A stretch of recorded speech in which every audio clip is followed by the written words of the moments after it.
Good morning, Suprabhatam. तब आप लोग कैसे हैं?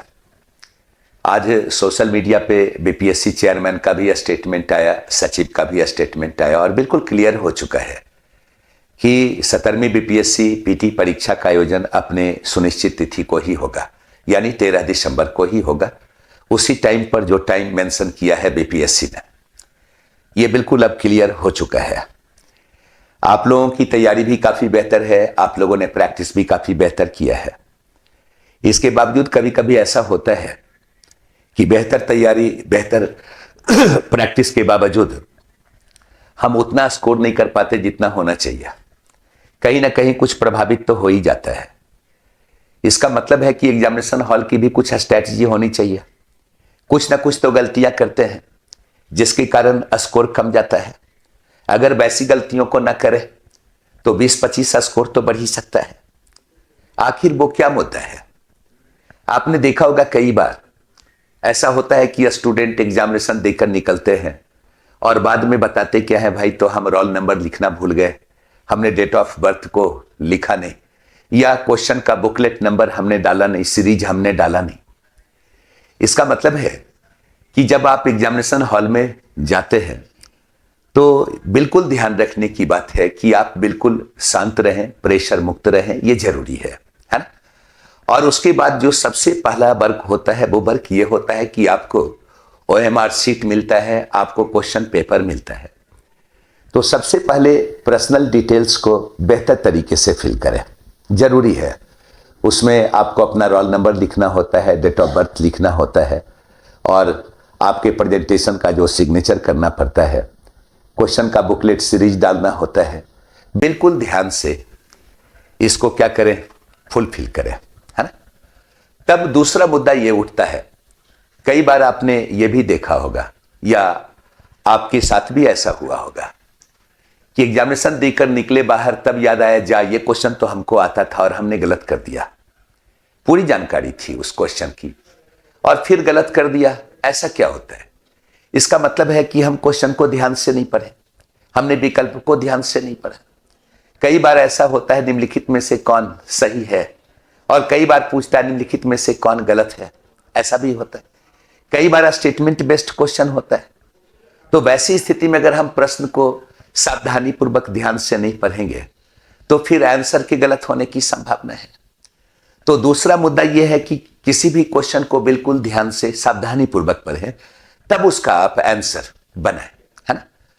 तीसरा जो मुख्य मुद्दा है वो मुद्दा यह है कि कुछ ऐसे भी क्वेश्चन होंगे जो क्वेश्चन बिल्कुल आपको नहीं आता होगा, जिसे आपने कभी पढ़ा नहीं, यानी क्वेश्चन को देख के आपको हवा ही नहीं लगा और आपको पता है कि बीपीएससी में निगेटिव मार्किंग है 3:1, है ना।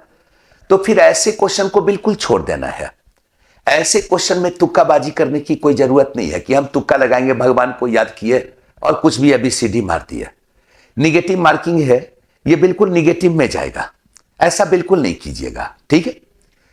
कुछ क्वेश्चन ऐसे भी होंगे जो आपको बिल्कुल आते हैं, आप उसके चारों विकल्प से वाकिफ हैं, बिल्कुल बनाइए, है ना। लेकिन कुछ ऐसे भी क्वेश्चन मिलेंगे जो क्वेश्चन लग रहा है कि पढ़ा हुआ है, उसके 1-2 विकल्प से वाकिफ है, 1-2 विकल्प से वाकिफ नहीं है। तो वैसी स्थिति में एकदम तुक्का लगाएंगे, उसको छोड़ेंगे नहीं, है ना।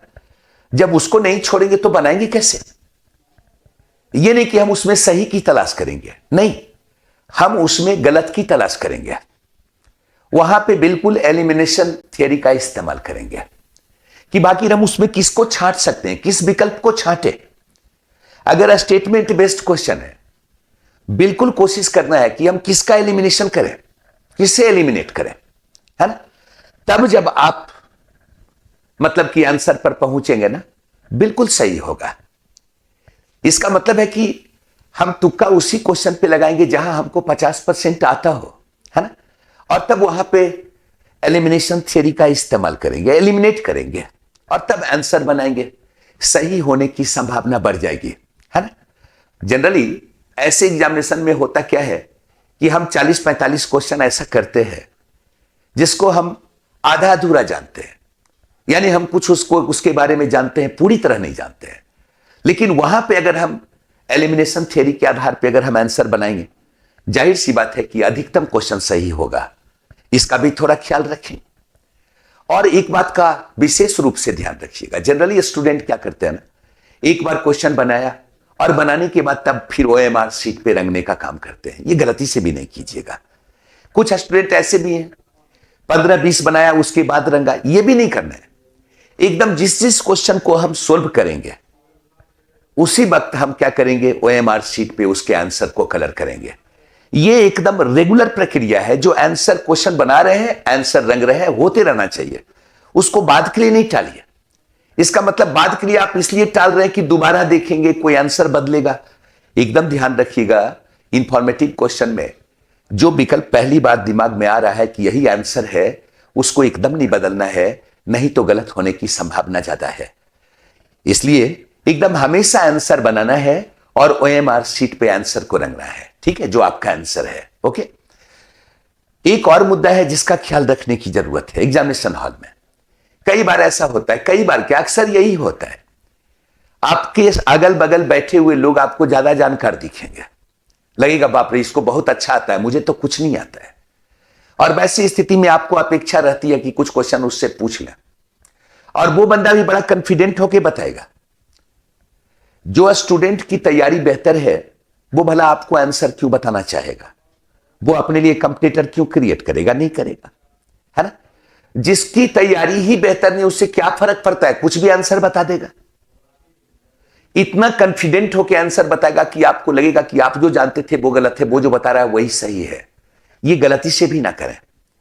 ना दूसरे से पूछना है, ना किसी दूसरे को बताना है, खुद पे विश्वास करना है। इससे क्या होगा, आपका कंसंट्रेशन लेवल हाई रहेगा और आप बेहतर बनाएंगे। और ये मान के चलें कि आपकी तैयारी है, किसी से आपको पूछने की जरूरत नहीं है। ये बिल्कुल एग्जामिनेशन की आइडियोलॉजी के अगेंस्ट है। ये गलती भूल के भी नहीं करना है। इन चीजों का अगर आप ख्याल रखेंगे, सावधानी से क्वेश्चन को पढ़ेंगे, सोचेंगे, आंसर बनाएंगे, एकदम आप अच्छा परफॉर्म करेंगे। 20-25 तो आप क्या कर सकते हैं, अपने स्कोर को बढ़ा ही सकते हैं, मानकर चलिए। क्योंकि 60-65 क्वेश्चन ऐसा होता है जो बिल्कुल कॉमन होता है, वो आपको आता ही है। कोशिश तो यही करनी है ना कि मोटा मोटी उसमें हम 20-25 ऐड कर दें, है ना। तो ये आप खूब मजे से कर सकते हैं अगर आपकी तैयारी है तो। इसलिए इन छोटी छोटी चीजों को ध्यान में रखने की आवश्यकता है। और खूब मन से, अभी टाइम है 2-4 दिन का, जो रिवीजन कर लीजिए, थोड़ा सा 2-4 प्रैक्टिस सेट पे थोड़ा सा प्रैक्टिस कर लीजिए, है ना। और अपने आप को बहुत बेहतर तरीके से एकदम मजबूती के साथ प्रेजेंट करिए। Thank you. और आप लोगों को इस एग्जामिनेशन के लिए अग्रिम बधाई और ढेर सारी शुभकामनाएं।